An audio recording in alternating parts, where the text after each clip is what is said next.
Trump ने यहां तक कह दिया कि नए सुप्रीम लीडर छुपते फिर रहे हैं। इसके साथ साथ उन्होंने ये भी कहा कि तेहरान का काम तमाम होने वाला है। इब्राहिम लिंकन पे आज 4, 5, 6 अटैक हुए हैं ड्रोन्स और मिसाइल के।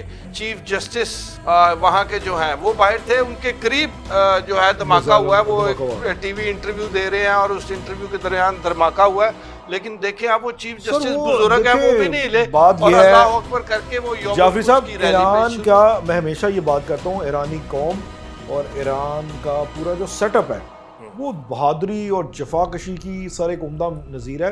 आज उन्होंने एक कार्टून बना के 2 मिनट का रिलीज किया है जिसमें अमेरिका और इसराइल की इतनी बेइज्जती की गई है। उस कार्टून बच्चियों के स्कूल पर हमले से शुरू होता है। भी तो देखें वॉर किस किस एंड पे ईरान लड़ रहा है, सिर्फ ये नहीं कि स्ट्रेट वॉर लड़ रहा है। हाफिज साहब ने अब ये फैसला कर लिया है कि इस जंग को रुकवाना है। सर ਤੁਹਾਡੇ कहने का मतलब है कि ट्रंप नहीं रुकवा सकता, हाफिज साहब रुकवा सकते। ट्रंप तो कोई रोल ही नहीं है ना। ट्रंप देखे, ट्रंप साहब एक भड़क मारते हैं, आगे से डबल जवाब मिलता है उनको। इंडिया ने थोड़ी सी मूवमेंट करने की कोशिश की है। आज की खबर है, सिफारती कामयाबियां हमेशा उस मुल्क को मिलती हैं जिसके स्ट्रॉन्ग आर्मी होती है, जिसके पास मिसाइल टेक्नोलॉजी होती है। इस चीज को समझे ट्रेस करके उन्होंने ड्रोन मारा है जहां पर अमेरिकी फौजी जो है वो हलाक हुआ है। जाफरी साहब, अगर 6 माह जंग चलती है साडा की बनेगा? असि IMF ਦੇ पैसे देने ने इस जंग की आड़ में ਤੁਹਾਡੇ लीडर भी बाहर आ जाएंगे। सारी दरख्वास्त उड़ाती है उन्होंने। ये जो आपने IMF की बात की, कोई मसला नहीं, बड़ा पाना है, साढ़े को जंग हो रही सर। अस्सलाम वालेकुम नाजरीन, मैं हूं शहरियार और मेरे साथ मौजूद हैं मुजाहिद जाफरी साहब। नाजरीन, जंग की सूरत हाल पे हम दिन ब दिन बात कर रहे हैं। रोजाना हम एक नया एलिमेंट लेके आ रहे हैं और ये बताने की कोशिश कर रहे हैं कि जंग किस सिमत में जा रही है। फिलहाल सूरत हाल ये है कि दोनों जानिब से बड़े बड़े दावे सामने आ रहे हैं। ट्रंप ने यहां तक कह दिया कि नए सुप्रीम लीडर छुपते फिर रहे हैं। इसके साथ साथ उन्होंने ये भी कहा कि तेहरान का काम तमाम होने वाला है। लेकिन अगर ईरान का व्यूज देखें, ईरान की बात करें, तो ईरान की बातों में ज्यादा वजन नजर आ रहा है, क्योंकि जो इसराइली कैपिटल है वहां के बारे में सुनने में आ रहा है कि तकरीबन अहम इमारतें, अहम अहदाफ जो हैं वो खंडर बन रहे हैं। मुजाहिद जाफरी साहब, कैसे हैं आप? फाइन, आप सुनाएं, खैरियत से? अल्हम्दुलिल्लाह। सूरत हाल इस वक्त ये है कि जो फ्लाइट ऑपरेशन है वो किसी हद तक बहाल होने की जानिब आया है। इसका मतलब ये है कि ईरान और इसराइल जो है ये थोड़ा सा पीछे जाने के लिए तैयार है। नहीं सर, बिल्कुल भी नहीं। जो फ्लाइट ऑपरेशन की बात है, तो जो पाकिस्तान की अगर बात करें तो 231 के करीब मुतवक्को फ़्लाइटें हैं जो मनसूख हो जाएंगी अभी भी मिडल ईस्ट की, और 72 जो है वो मनसूख हो चुकी हैं। और कुवैत 3 रोज़ा बंदिश के बाद 2 फ़्लाइटें आज सिर्फ उड़ी हैं। कुवैत से कहाँ के लिए? कायरो के लिए। ओके, वो कायरो चली गई हैं। बाकी खौफ बेपना है, अभी मूवमेंट उस तरह नहीं। अच्छा, ट्रंप के बयानात से बात शुरू कर लेते हैं। ट्रंप के दावे बहुत बड़े बड़े हैं, वो हर गुजरते दिन के साथ एक बड़ा दावा कर देते हैं। अब तो उन्होंने यहाँ तक कह दिया कि जी मुज्तबा खामनाई साहब जो हैं वो छुपते फिर रहे हैं। सर, ट्रंप ने कहा है कि ईरान एक दहशतगर्द स्टेट है। वो तो बड़ा पुराना आज उसने रिपीट किया है, दहशतगर्द स्टेट है और हम अपने मकासद के हसूल तक पीछे नहीं हटेंगे। दूसरी साइड पे ट्रंप जो है उसने डायरेक्ट कॉल किया है रशियन प्रेसिडेंट पुतिन को और रिक्वेस्ट की है कि इस जंग को किसी तरफ लगाएं। बहुत लॉसेस हो रहे हैं, बड़े हैवी किस्म के। आज भी एक अटैक हुआ है इराक में, जो जहां फ्रांसीसी बेस थी उस पर अटैक हुआ है। उसमें एक फ्रांसीसी फौजी हलाक और 6 जख्मी हुए हैं। तो इसके अलावा आज अटैक हुए हैं इब्राहिम लिंकन पे। आज 4, 5, 6 अटैक हुए हैं ड्रोन्स और मिसाइल के। एक हिस्से को ईरान ने दावा किया है कि उसको बुरी तरह डैमेज कर दिया है, वो भगा के लेके जा रहे हैं। फिर उसके अलावा जो है लॉसेस तो उनको उठाने पड़ रहे हैं। इसी लॉसेस में और एक अहम बात ये भी आ रही है कि अमेरिका ने अभी जो रिसेंटली अभी सुबह ही जो एक बड़ा मिसाइल हमला किया है, जिसको सारा इंटरनेशनल मीडिया कोट कर रहा है और किसी ने डिनाई नहीं किया, क्योंकि उसकी जो वीडियो है उससे ये लग रहा है कि बहुत बड़ा धुएं का एक बादल और एक गुलाफ सा बन रहा है, जिससे लोगों ने क्योस करना शुरू कर दिया कि ये महदूद पैमाने पर एक छोटा न्यूक्लियर हमला हुआ है। तो इस हवाले में जो खबर, मैं आपको सिर्फ खबरों के हद तक बता रहा हूँ कि ये जो चीजें वायरल हो रही हैं और जो फुटेजेस जो सामने आई हैं उस पर कोई भी इंटरनेशनल मीडिया डिनाई नहीं कर रहा कि तेहरान पे हमला नहीं हुआ। तो क्या ये महदूद पैमाने पर कोई खारिज के इम्कान है? सर नहीं, वो तो फौरी तौर पे जो इंटरनेशनल एजेंसियां हरकत में आ जाएंगी अगर ऐसा कोई सीन हो। तो ये कहीं कहीं लिबनान में वाइट फास्फोरस बॉम्ब इस्तेमाल करते हैं, वो भी इलीगल है। और अभी ईरान में भी शायद सर मैं वैसे लेकिन जंग तो फिर होंदी वॉर में इंसानियत दे कौन सर वॉर में तो फिर आपको पता है वो चलता ही है। तो आज ईरान के मुख्तलिफ शहरों में तकरीबन 200 से ज्यादा रात में हमले हुए हैं। ईरान की जौहरी तनसीबात जो उन्होंने समझ के ट्रैक की, फौजी तनसीबात और कुछ सिविल एरियाज पे भी तो खासे हमले हुए हैं। जो असल बात है वो ये है कि आज यौमुल कुद्स था जी, ईरान के शहर कैपिटल तेहरान, बंदर अब्बास, असफहान, शिराज, खरासान, तकरीबन पूरे ईरान में लोग लाखों की तादाद में बाहर आए हैं। लेकिन उससे बड़ी बात यह है कि सारी लीडरशिप आई है। इराकची साहब भी बाहर थे जो उनके मिनिस्टर हैं, जी बिल्कुल, अली लारीजानी साहब भी बाहर थे। उसके बाद चीफ जस्टिस वहां के जो हैं वो बाहर थे, उनके करीब जो है धमाका हुआ है। वो टीवी इंटरव्यू दे रहे हैं और उस इंटरव्यू के दरमियान धमाका हुआ है। लेकिन देखिए आप वो चीफ जस्टिस बुजुर्ग है वो भी नहीं हिले और अल्लाह अकबर करके वो जाफरी साहब ईरान का, मैं हमेशा ये बात करता हूँ, ईरानी कौम और ईरान का पूरा जो सेटअप है वो बहादुरी और जफाकशी की सर एक उम्दा नजीर है। इसका कोई नेमल बदल नहीं है सर। एक और लेकिन ग्राउंड रियलिटी की तरफ आना चाह रहा हूं। एक और खबर ले लें जो आप काफी हैरानकुन खबर है। वो ये था कि आयतुल्लाह अली खामनाई साहब जब शहीद हुए तो उनकी मिसेस भी उनके साथ शहीद हुए। ईरानी मीडिया ने दावा किया है कि वो शहीद नहीं है, वो जिंदा है। तो जो आयतुल्लाह खानम है वो बखैरियत से हैं। ये एक इंफॉर्मेशन उन्होंने शेयर की थी ईरान वालों ने। इससे मोराल बहुत हाई होगा सर। इसके बाद ईरान ने देखें आप, ईरान ने हैकिंग तो की जो मैंने कल बताया था। आज उन्होंने एक कार्टून बना के 2 मिनट का रिलीज किया है जिसमें अमेरिका और इसराइल की इतनी बेइज्जती की गई है। उस कार्टून बच्चियों के स्कूल पर हमले से शुरू होता है। तो वो कार्टून देखने वाला है। वो ईरान में तो चला ही चला, अब अमेरिका में वो चल रहा है और शदीद तनकीद की जा रही है उसको लेकर ट्रंप पे भी। तो देखें वॉर किस किस एंड पे ईरान लड़ रहा है। सिर्फ ये नहीं कि स्ट्रेट वॉर लड़ रहा है, वो साइबर की वॉर भी लड़ रहा है, वो मीडिया की वॉर भी लड़ रहा है। जबकि हम लोग तो शायद ईरान को बड़ा पसमानदा समझते आए हैं, आप और मैं। पिछले जब से हमले हो रहे हैं हमें नजर आता था कि कमजोर मुल्क है, लेकिन ऐसा साबित नहीं हुआ है सर। अंदाजों से कहीं ज्यादा रिस्पॉन्स है और बहुत बड़ा रिस्पॉन्स है। और ये कोई हाफिज साहब दी भी गल दसो सर जी। हाफिज साहब दी गल मैं करांगा, तुसी हैरान रह जाओगे। हाफिज साहब ने अब ये फैसला कर लिया है कि इस जंग को रुकवाना है। उसकी वजह ये है कि अगर हम इस जंग को नहीं रुकवाते ना जाफरी साहब तो हमारी इकोनॉमी सर मतलब है कि ट्रंप नहीं रुकवा सकता, हाफिज साहब रुकवा सकते। सर जी ट्रंप तो कोई रोल ही नहीं है ना। ट्रंप देखें, ट्रंप साहब एक भड़क मारते हैं, आगे से डबल जवाब मिलता है उनको। अब आप कंपैरिजन करें कि डिप्लोमेटिकली अमेरिका की पोजीशन वो वाली नहीं है जो आज से 10 साल पुरानी थी या आज से 15 साल पुरानी थी। जब अफगानिस्तान पे हमले होते थे आप जहां कहीं किसी भी मुल्क के खिलाफ महाज खोल देते थे जाफरी साहब, अब वो नहीं है।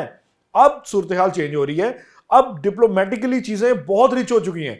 पाकिस्तान की आपको मैं बात बता रहा था कि पाकिस्तान ने हतमी फैसला किया है कि इस जंग में वो एक कलीदी किरदार निभाएगा। इस सिलसिले में आप देख रहे हैं वज़ीर आज़म पाकिस्तान जनाब मियां मोहम्मद शहबाज शरीफ साहब MBS में मुलाकात हो गई है सर जी। पूरा टोला सी एंजना करो पूरा तो वो मैं आपसे तफसीलात लेता हूँ अल्हम्दुलिल्लाह। अच्छा उसमें आप ये देखें, एक तस्वीर जारी हुई है PM ऑफिस से, PMO से, बहुत ही हशाश बशाश MBS बैठे हैं और शहबाज शरीफ साहब ने रवायती दरमियान चौड़े होकर बैठे ने। ये फातिहाना जेस्चर दिया गया है तमाम ममालिक को। पाकिस्तान सऊदी अरब के साथ है, पाकिस्तान सऊदी अरब के साथ है। मैं उस तरफ आ रहा हूं। पाकिस्तान इस जंग में सालिस का किरदार निभाएगा और बड़े खुलडुल के निभाएगा। बैकडोर अमेरिका भी राब्ते कर रहा है और पाकिस्तान को एक लीडिंग पोजीशन में देखने की कोशिश कर रहा है जो कि उसको नजर आ रहा है। इसके साथ ताडे प्यूटन पाइन भी जा रहे हैं। अच्छा जी, ताडे हाफिज साहब तो ताडे प्यूटन साहब, ए 2 बंदे लीड करेंगे, तीसरा कोई बंदा नहीं है जाफरी साहब, सिर्फ ये 2 बंदे हैं। प्लान भी ये है कि जैसा कि मैं हमेशा कह रहा हूं, 3-4 प्रोग्रामों में मैं कह चुका हूं कि अगर पाकिस्तान की सप्लाई लाइन जो है, ऑयल सप्लाई लाइन पे अगर कोई हमला होगा पाकिस्तान उसको बहुत मौसर जवाब देगा और ऑपरेशनल बहर जो है वो शुरू हो चुका हुआ है। तो पाकिस्तान की आबदोजें भी इस वक्त समुद्र में मौजूद हैं।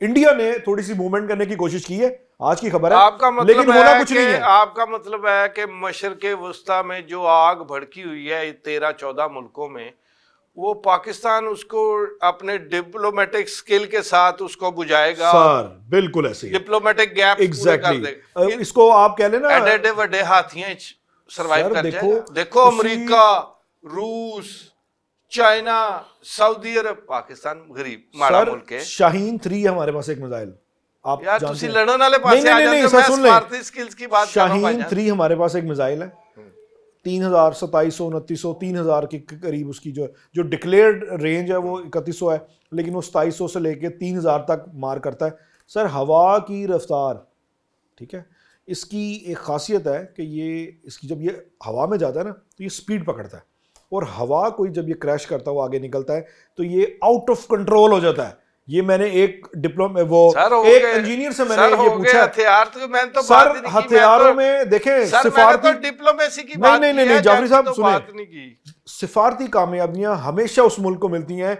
जिसके स्ट्रॉन्ग आर्मी होती है, जिसके पास मिसाइल ये मैं टेक्नोलॉजी होती आपके है। इस नुक्ते इस से चीज को इत्तेफाक समझें, करता हूं। तो जी, मैं ये बिल्कुल। तमहीद इसलिए बांध रहा था जाफरी साहब ठीक कि है, हमारे ठीक पास मिसाइल टेक्नोलॉजी है, और ये कंपैरिजन हुआ है, ये एक मीडिया रिपोर्ट है, एक बाकायदा स्टडी है कि शाहीन 3 जो है उसका कोई नेमुल बदल नहीं है, और ये टेल अवीव को उड़ा के रख सकता है। ये स्पीड के लिहाज से मैं आपको से बता रहा याद आया, आज तल अवीव के सेंटर में हूं। मुसाद का एक खुफिया हेडक्वार्टर था, बिल्कुल सीक्रेट, उस पे आज बमबारी हुई है। जैसी नेतन्याहू भी जिंदा हो गया, नेतन्याहू प्रेस कॉन्फ्रेंस किया उसने, जी हाँ, उसका भी वो टूट गया शहर के, वो गायब है। उसने आके आप रूटीन की बातें की हैं, लेकिन सर खतरा तो होगा, कोई दुबका बैठा तो होगा, आज छुपा हुआ था कहीं। आज जो इस हेडक्वार्टर में बमबारी हुई ना, मुसाद के और कई जो है बड़े बड़े नाम जो हैं वो इसमें जख्मी होने की भी इतला है। वहां आग लग गई थी, अफरा तफरी मची हुई थी आखिरी इतला तक, कुछ घंटे पहले तक। और अभी वो वहां से मलबा जो डेबरी है वो हटा रहे थे, तो क्लियर होगा, क्योंकि नीचे जो बंकर है, आपको पता है ये जो मार रहे हैं अब वो बंकर तक भी, तो बड़ा मुसाद का हेडक्वार्टर खुफिया जो है वो ट्रेस करके उन्होंने मारा है। उसके बाद एक बहरेन में एक और खुफिया जगह पे ट्रेस करके उन्होंने ड्रोन मारा है, जहां पर अमेरिकी फौजी जो हैं वो हलाक हुए। तो आप देखें कि ईरान जो स्ट्रेटेजी के साथ लड़ रहा है इनके साथ, वो चुन चुन के मारना जिसको कहते हैं ना, और बाकायदा ऐसी रियल टाइम इंफॉर्मेशन उसके पास आ रही है कि वो चूक ही नहीं रहा जो भी हमला कर रहा है। अच्छा जाफरी साहब, क्या आपको लगता है कि जो बबलू है, बबलू ने मिसाइल फायर भी एक और कर दिया? जी सर, वो शुमाली कोरिया जो है उन्होंने वहां से उठा लिया थार्ड सिस्टम ना, साउथ कोरिया से वहां से ले गए, इसराइल को दे दिया अमेरिका ने, क्योंकि वहां उनके पास थर्ड सिस्टम उनके तबाह हो गए, ईरान ने तबाह कर दिए, तो इधर खाली हाथ हो गए। तो उसने पहला मिसाइल 3000 किलोमीटर वाला मिसाइल फायर करके उनके दूसरी तरफ उनके पसीने छूट गए हैं। वो अमेरिका की हुकूमत को गालियां देने पे आ गए कि हमारे साथ क्या किया, हमारा तो थार्ड भी लगे। सर अमेरिका ने तो सारे नाल याद कर दिया, चाचा ट्रम्प तक काबू ही नहीं आ रहा। सर दूसरी तरफ प्यूटन साहब ने आज आबदोज उतारी है, एटमी आबदोज, एटॉमिक, और उसने एक मिसाइल भी फायर किया। एटमी मिसाइल नहीं, वो मश्क कर रही थी, उसने मश्क के दौरान मिसाइल फायर किया, 300 किलोमीटर दूर जो उन्होंने टारगेट रखा था उसको उड़ाया। तो इसका मकसद समझते हैं कि इस मश्क का मकसद क्या है? जी हाँ, किसी टाइम भी घुसना पड़े तो हम पहले से समंदर में मौजूद हो। अच्छा, इसकी कड़ियां मिला दें आप कि यहाँ से उसने एटमी आबदोज प्यूटन साहब ने उतार दी, यहाँ से हाफिज साहब ने अपनी नेवी को अलर्ट करके आबदोज भी उतारी हुई है, बबलू भी आबदोज है। तो किथे गल जा रही उस्ताद जी, इब्राहिम लिंकन दे बुश है तो फिर गए। सर इब्राहिम लिंकन तो भाग गया है ना। इब्राहिम लिंकन तो पहले उसकी पोजीशन तो कई हजार किलोमीटर पीछे चली गई है, 1400 किलोमीटर भाग गया था। आप जब कल उस पे रात को अटैक हुए हैं ड्रोन्स के, और वो दोबारा भागा है। और उसके अलावा एक और उनका जहाज है अमेरिका का, जेराल्ड,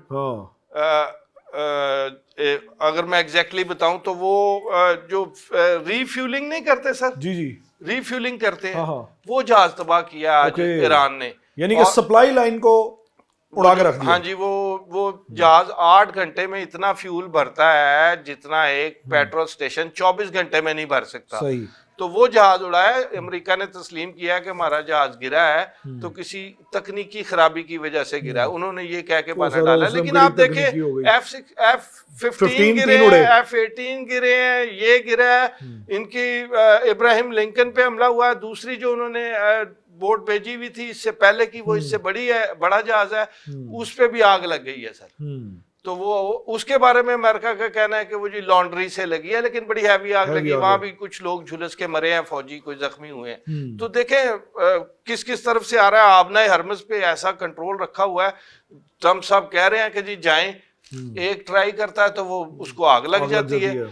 चाइना, अगर मैं आपको एग्जैक्ट बताऊं तो बड़ी इंटरेस्टिंग स्टोरी है, मैंने आज उसमें खासी रिसर्च की है। ओके सर, जितना फायदा चाइना ने उठाया ना इस जंग का किसी ने नहीं उठाया। चाइना को 2 महीने से आइडिया था, उन्होंने अपना इंटेलिजेंस शिप उतारा हुआ था, उसको आइडिया था जंग होनी है। चाइना ने पिछले 2 महीने में अपनी स्टोरेज से 16% ज्यादा ऑयल स्टोर कर लिया है। सर वो मार्केट भी तो बहुत बड़ी है ना, चाइना की कंजम्पशन बहुत ज्यादा है। लेकिन आप देखें ना, उन्होंने अपना बंदोबस्त कैसा किया। अभी भी उस रीजन से कोई तेल नहीं ले जा सकता सिवाय चाइना के। तो जब से जंग शुरू हुई है और आज के दिन तक जब आप मैं और बात कर रहे हैं, चाइना जो है 11.7 मिलियन बैरल ले गया इतने दिन में। दुनिया तरस रही है और तेल जमा करी जा रहे हैं, पता नहीं तेल जमा कर रहा है, बहरान आ रहा है। दूसरी तरफ अमेरिका ने भी आज घुटने टेक दिए। उसके वजीर खारजा ने कहा है कि मैं दिल पर पत्थर रख कर ये बात कह रहा हूँ, मुझे बहुत बुरी लग रही है, लेकिन 11 अप्रैल तक हम रूस से पाबंदी उठा रहे हैं, यूरोप उससे पेट्रोल खरीद सकता है। अपने भरावां दी याद आ गई। लेकिन ताने गल दसा, प्यूटन आकड़ के अगों ने कहा मैं नहीं देना। अब वो नखरे दिखाना शुरू हो गया। बनते हैं सर देखें, तो अभी तो मौका है। ये मैं आपको वो स्टोरी बता रहा हूँ जो आपको 2-3 दिन बाद नजर आनी शुरू होगी कि ये वाकई उस रवैये पे आ गए कि नहीं दे रहे, और यूरोप की चीखें जो है बुला दो, क्योंकि महंगाई का तो बहरान ऑलरेडी था, अब तो और खतरनाक हो रहा था। सर अमेरिका में शुरू हो गया, अमेरिका में खासी जो है वो ऊपर जा रही है प्राइसेस, लोग परेशान हो रहे हैं। तो चीन के वजीर खारजा ने भी आज G7 का इजलास भी था। बिल्कुल। तो चीन के वजीर खारजा ने कहा है कि जंगल का कानून नहीं चलेगा। उन्होंने अमेरिका की जो है ना बड़ी तनकीद की है लफ्जों में। उन्होंने कहा है कि इस तरह का कानून नहीं चलेगा। तो चीन भी धमकियां देने पे आ गया है, रूस भी बीच में पड़ा हुआ है, लेकिन पाइनमैन जंग रुकदी नजर नहीं आती। असी रुकवाएंगे जदों भी होनी सर, नहीं टेक्निकल अभी आपको रुकवाएंगे ना, 6 महीने तो कहीं नहीं गई मेरे आइडिया से। उसकी वजह है कि मैंने आपको पहले दिन बताया था कि साहब अगर 6 माह जंग चलती है साडा की बनेगा। असि IMF दे पैसे देने ने, हमारे internal crisis out of control हो जाएंगे। और अगली बात भी सुन लें, जो उम्मीद लगा के बैठे हुए थे कि इस जंग की आड़ में ताड़े लीडर भी बाहर आ जाएंगे, सारी दरख्वास्त उड़ा दी है उन्होंने। ये जो आपने IMF की बात, जी वो कोई मसला नहीं, बड़ा बहाना है, साडे कोल जंग हो रही सर, की करिए पैसे नहीं गए, बड़ा आसान सा है, वो तो एडमिसिबल भी है। बाहर पाकिस्तान में उस तरह क्राइसिस नहीं आएगा। पाकिस्तान के साथ फिलहाल तो हम यही पाकिस्तान तुसी जहाज आपने हरमुज़ पे जो तो भी वापस आएगा सर बिल्कुल ऐसा। पाकिस्तान के जहाजों को ऐसी गारंटी है। एक और स्टोरी है, वो है कि अब अमेरिका मुल्क बेस अड्डे नहीं, वो भी शाहिद ड्रोन से डर गया है, जिसकी हमने की थी ना शाहिद ड्रोन की स्टोरी। उसके बाद CNN, BBC, अल जजीरा सारों ने दूसरे तीसरे दिन शाहिद ड्रोन पर फोकस किया था, क्योंकि वो बेहतरीन हथियार था। तो अब कैलिफोर्निया की जो FBI ने वहां पे लेटर जारी किया है, बाकायदा alert, news alert, security alert कि सर कोई शाहिद ड्रोन पे यहाँ से हमले हो सकते हैं। तो इंटरनेशनल वाटर्स में से ईरान जो है वो कोई हमलों का खदशा है। उन्होंने होमलैंड सिक्योरिटी और पुलिस को ये सिक्योरिटी लेटर्स लिखे हैं, तो शायद ड्रोन ने उत्थे भी डराता जे। दूसरी तरफ वो लोग कह रहे हैं कि ये फॉल्स फ्लैग ऑपरेशन के लिए भी ऐसे सिक्योरिटी अलर्ट जारी भी कर सकते हैं। सर ये भी जंग में आपको पता है स्ट्रेटजीज की सारी गेम है कि किस तरह ये गेम खेलते हैं। बहरहाल जाफरी साहब, आपने बात दुरुस्त फरमाई, और जो है अब स्ट्रेटजी जो है वो देखेंगे। सर वो एक और खबर रह गई मेरे से बड़ी, वो कल आपने बात की थी, Amazon ते हमले हो गए। सर मैं तुहानू कल साडा टैगलाइन ही आई सी, साडे प्रोग्राम दी टैगलाइन ही आई सी, Microsoft, Amazon, Citibank. Sir मैं भूल गई, सॉरी। नहीं आपने 3 हमले हुए, 2 UAE में, 1 बहरीन में। उनका सारा डाटा जो है वो खत्म हो गया, और उनका जो मेन डाटा सर्वर है ना, उन पे ये हमले हैं। उनके जो मेन डाटा बैंक्स 3 जगह पे, तो वो दुनिया की ट्रांजैक्शंस रुकी हैं, सौदे रुके हैं। अगर उन्होंने बाकी जो आपने 2 और नाम लिए, मैं अंते पता नहीं है सर जी, सिटी बैंक मशहूर ज़माना अमेरिका, सर यही स्टैंडर्ड चार्टर्ड, 2 इंटरनेशनल हमले शुरू हो गए हैं। बॉस आप ये समझें जाफरी साहब, ये समझें कि जब आप किसी बैंक के हेडक्वार्टर को निशाना बनाते हैं, तो हेडक्वार्टर्स को निशाना बनाने का मतलब है उससे जुड़ी करोड़ों ट्रांजैक्शंस, फाइनेंशियल एड्स, बैंकी खाते, बैंकारी के खाते, आपके कर्जे, मतलब वो एक लामहदूद सिलसिला बैंकिंग का। तो अगर ये उड़ते हैं बॉस, आप देखें इसके नुकसानात, मैं बाकियों की बात कर रहा हूँ, अगर ये सारे ये उड़ते हैं तो गूगल नुकसान और बहुत बाकी ज्यादा हैं, है। वो टारगेट जी हाँ। पे है। आपने कल भी आपने बताया था गूगल और वो सारे, यस। वो ईरान जो कहता है वो करता है। हाँ तो मेरा ख्याल है कि आज उन्होंने अमेजोन पे किए हैं तो उन्होंने देखा हुआ है कि इनके इंटरेस्ट कहाँ ज्यादा कहाँ है कहाँ कहाँ है। सर, जितनी फाइनेंशियल नेटवर्क है ना, ईरान उसको निशाना बनाएगा और इनको डबल डिस्टेबलाइज करने की पोजीशन में लेके आएगा। बाकी देखते हैं क्या सर बात बनती इसीलिए है। तेल पे भी हमले शुरू हुए, हौसियों ने भी ऑयल टैंकर जहाज जो हाँ खड़े हैं उन पे हमले किए। जहाज ये पेट्रोल भी मेरा ख्याल है 200 तक ले जाएंगे 200 आज, तक ले फिर जाएंगे। 100 प्लस हो गया था, 103-4 तक गया यस है यस। पर बैरल आज जी हाँ भी। जी हाँ, हाँ बिल्कुल ऐसी है। जाफरी साहब बिल्कुल, अब मुझे क्लोजिंग देनी है और यकीनी तौर पे हम दुआ गो हैं कि एक तो पाकिस्तान के लिए अच्छी चीज़ें होनी चाहिए। ये जंग ज़्यादा देर चलती है, किसी के भी मफाद में नहीं है, सबको नुकसान होगा, तमाम फरीकैन बुरे मुश्किल में आ जाएंगे और नुकसान पे नुकसान होगा। इसके साथ साथ हम पाकिस्तान के कलीदी किरदार को भी देख रहे हैं कि पाकिस्तान किस तरह इंटरनेशनल डिप्लोमेटिक पोजीशंस में लीडिंग रोल अदा करने के लिए तैयार है। MBS से शहबाज शरीफ की मुलाकात हो गई है, उसमें बहुत चीज़ें डिस्कस हुई हैं और फील्ड मार्शल की जो एक सलाहियतें हैं डिप्लोमेटिकली भी और जो पेशेवराना भी, वो किसी से ढकी छुपी नहीं है। यही वजह कि हर कोई उनकी तारीफ पर मजबूर है और हम यही गुमान करते हैं कि पाकिस्तान इसी हिकमत के तहत इस जंग के बादल को किसी तरह जो है साइक्लोन में बदलने से रोकेगा, किसी तरह एक बड़े तूफान में बदलने से रोकेगा और ये सब कुछ पाकिस्तान से होकर ही गुजरेगा। इजाज़त दीजिए, अल्लाह हाफिज़।